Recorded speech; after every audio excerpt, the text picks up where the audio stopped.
Welcome back mga kaibigan, at sa bidyong ito ay pag-uusapan natin ang isa sa pinakasikat na urban legend dito sa Pilipinas, ang White Lady sa Balete Drive. Pero bago ang lahat, kung gusto niyo ng ganitong klaseng mga video ay siguraduhin mag-subscribe sa aking YouTube channel at i-ring mo na rin ang notification bell para updated ka lagi sa aking mga video dahil araw-araw tayong nag-a-upload. Simulan na natin ang ating kwento.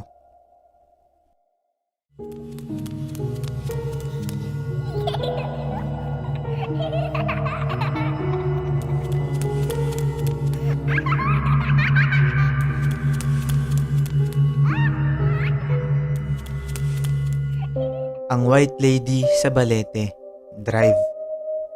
Malamang sa malamang kaibigan ay narinig mo na ang tungkol dito at may knowledge ka sa kwentong to. Pero una, ano nga ba ang White Lady? Para sa mga hindi nakakaalam, ang White Lady ay isang babaeng multo at kaya siya tinawag na White Lady dahil sabi ng mga nakakita na dito, ito raw ay nakasuot ng white dress. At sabi pa nila, nagpapakita raw ito sa lugar kung saan siya namatay.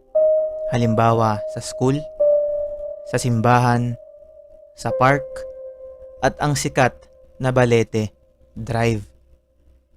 Ang Balete Drive mga kaibigan ay isang 2-lane street na may habang 1.3 kilometers na matatagpuan sa New Manila District sa Quezon City. Ang tanong mga kaibigan, paano nagsimulang magkaroon ng mga kwento-kwento tungkol sa White Lady sa Balete Drive?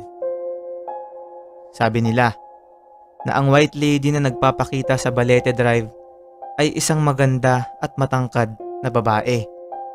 At minsan raw ay tinatakpan niya ang kanyang muka. Nakasuot ng puting gown at may mga mancha ito ng dugo. Ngayon, ano ang kinamatay niya at bakit siya nagpapakita sa Balete Drive? Sabi nila mga kaibigan na noong buhay pa yung babaeng yun ay binugbog at ginahasa siya ng mga sundalong Hapon noong World War II.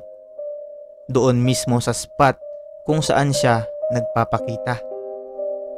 At dahil sa biglaan niyang pagkawala ay hindi matahimik ang kanyang kaluluwa at hindi siya makatawid sa liwanag. Pero mga kaibigan, hindi sang-ayon ang iba sa kwentong to. Sabi nila na ang totoong kinamatay daw ng White Lady na nagpapakita sa Balete Drive ay dahil sa isang car accident. Nagmamaneho siya ng mabilis dahil tinakasan niya raw ang kanyang asawa sa kadahilanang binubugbog siya nito. At dahil wala siya sa sarili habang nagmamaneho, ay nabangga siya sa may Balete Drive na nagresulta ng kanyang pagkamatay. Mga kaibigan, sabi pa ng ilan, ay kapag nadaan ka raw sa Balete Drive ng madaling araw, ay bigla-bigla na lang itong susulpot sa harap mo, o di kaya'y sa likod o sa iyong tabi, na nagkokos ng ilang panik at takot sa mga driver na dahilan ng mga aksidente. At sabi nila na aksidente daw sila dahil nagpakita sa kanila ang nasabing White Lady. Ngayon mga kaibigan ay ibabahagi ko sa inyo ang isang kwento ng Balete Drive White Lady Experience. Ang kwentong to ay naipublish sa isang dyaryo noong early 50s around 1951 to 1953. At ang kwentong to ay alam na alam ng mga taxi drivers at bus drivers na nadadaan sa Balete Drive. Ayon sa kwento, isang tipikal at normal na gabi para sa isang taxi driver na itatago natin sa pangalang Jason. Huminto siya sa may Balete para isakay ang isang babae around 8 PM na ng gabi. Isang magandang babae na nakasuot ng puting damit at ayon pa kay Jason, napakabango raw ng babaeng to. Pagkasakay ng babae ay nagsalita ito at sinabi kung saan siya pupunta. Pagkatapos nun ay pinaandar na ni Jason ang taxi at ito ay isang normal na biyahe lamang para sa kanya. Mga kaibigan, habang siya ay nagmamaneho ay may napansin siyang kakaiba. Ang boses ng babae ay parang hindi nanggagaling sa bibig nito, kundi sa tenga mismo ni Jason na parang sobrang lapit nila sa isa't isa. Hindi niya na lang ito pinansin at nagpatuloy lang siya sa pagmamaneho. Hanggang sa napatingin siya sa kanyang rear view mirror na normal lang na ginagawa ng mga driver. Katakataka mga kaibigan, na pagkatingin niya sa kanyang salamin ay wala na ang babae. Sa gulat niya ay hininto niya sa gilid ang sasakyan at nilingon niya mismo ang passenger seat. At laking gulat niya na wala na ang babaeng sinakay niya. Nagsitayuan ang kanyang balahibo at pinagpawisan siya ng sobra. Sa takot ni Jason ay bumaba siya sa kanyang taxi at nagkape muna sa isang tindahan. At sabi niya na hindi niya raw makakalimutan ang pangyayaring yun. May isang kwento pa mga kaibigan noong 1993. May isang pamilya na pauwi na sa kanilang tahanan galing sa isang party around 1 to 2 a.m. At ayon sa kanilang anak na nagsalaysay ng kwento na itatago natin sa pangalang Kailin, ay tulog na ang kanyang nanay sa passenger seat. At habang nagmamaneho ang kanyang ama, ay may nakita itong isang babae na nakasuot ng puting gown sa gilid ng kalsada.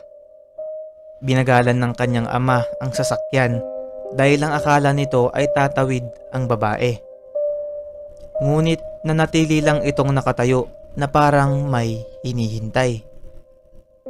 At dahil napansin ng kanyang ama na hindi naman pala tatawid ang babae, ay pinaandar niya na ulit ang sasakyan. Ngunit nang malapit na ito, ay bigla na lang tumalon ang babae sa harap ng kanilang sasakyan at nabunggo ito. Nagulat ang kanyang ama at nagising rin ang natutulog niyang nanay sa passenger seat. Agad silang bumaba upang tignan ang nabunggo nilang babae at katakatakang wala silang nakitang tao sa harap ng kanilang sasakyan.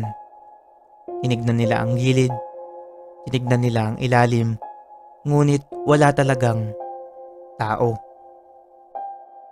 Mga kaibigan, ang kwento ng White Lady sa Balete Drive ay may iba't ibang bersyon. May mga nagsasabing ginahasa siya ng isang taxi driver at pinatay ito, na dahilan daw kaya nagpapakita ang White Lady sa mga taxi drivers at bus drivers para makapaghiganti ito sa kanila. At para sa mga hindi nakakaalam, ay marami hong kaso ng mga taxi drivers na naaaksidente sa mismong Balete Drive. Dagdag pa rito na kaya ito kinakatakutang daanan ng ilang motorista ay dahil sa mga balete trees na nakapalibot dito, na dun din kinuha ang pangalang Balete Drive. At ang punong to ay pinaniniwalaang bahay ng mga ligaw na espiritu at mga engkanto.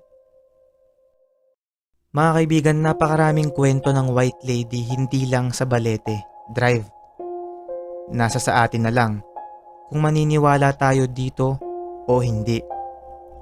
Sabi nga nila na there's no smoke without a fire. Ikaw kaibigan, nakakita ka na ba ng White Lady? I-comment mo sa baba ang iyong kwento at maaari natin itong ma-feature sa susunod na video. Ano't ano pa man mga kaibigan, ay wala pa ring sino man sa atin ang nakakaalam kung totoo ba to o hindi. Kaya nga sa atin, ito lang ay isang hiwaga. Shoutout nga pala kay Raymar at Maitan Yuna Lee, Martina Maravillas, Ricky Duran, Mike Brian Bersamin, TRH Computer, Marco Arquero, Jep Jep Channel, Venom, Mark Josel Puyod, John Paul, Zarisa May Makakulop, Jobert Luisaga, Jovelyn Delera, at Kath Alinyo. Maraming salamat sa suporta at panonood at hanggang sa muli nating kwentuhan, kaibigan.